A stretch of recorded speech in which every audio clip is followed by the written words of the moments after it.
Come Sujith.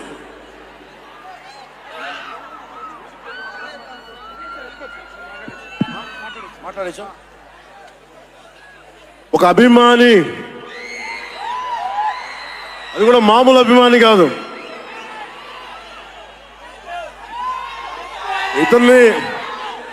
ఇతని స్థాయి, ఇతని విజన్ నాకు చెప్పాడు.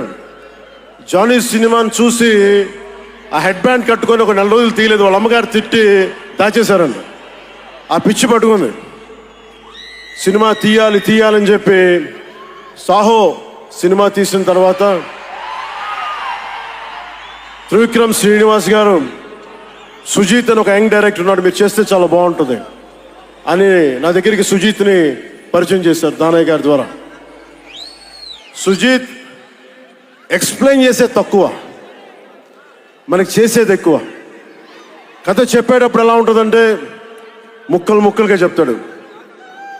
ఇలా ఉంటుంది, ఇలా వస్తాడు, 80s స్టైల్, మీ గెటప్ ఇలా ఉంటుంది, ఇలా ఉంటుందని చెప్తారు. చిన్న కటానా ఉంటుంది సార్. తీసేటప్పుడు అతని సత్తా తెలుస్తుంది, మామూలుగా కాదు. అండ్ నేను ఈ సినిమాకి 2 stars, not Pavan Kalyan. First star ఎవరు బాగా చేయాలన్నా director, writer, first credit should go to Sujeeth. తర్వాత సుజీత్ తాలూకు డ్రీమ్ని రియలైజ్ చేయడానికి the one and only Thaman. అతను వీళ్ళిద్దరూ ఎంత పిచ్చిగా చేశారంటే, వీళ్ళు ఒక ట్రిప్లో ఉన్నారు సినిమా అంతా.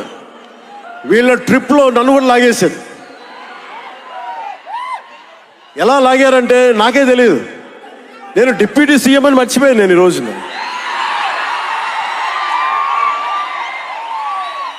మీరు ఊహించుకోండి,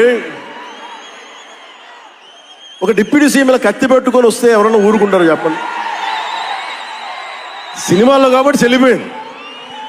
కానీ ఇది మన ఖుషీలో ఈ కటానాని నేను ప్రాక్టీస్ చేసిన కటానా ఫీల్ చూసి నాకు ఇది కావాలి, ఎలా చేద్దాం, దీని చుట్టూ ఒక చక్కటి కథ అల్లి సినిమాని మీకు రంజింపజేసేలా యాక్షన్ కట్ కానీ స్టైలైజింగ్ కానీ చాలా బాగా చేశారు.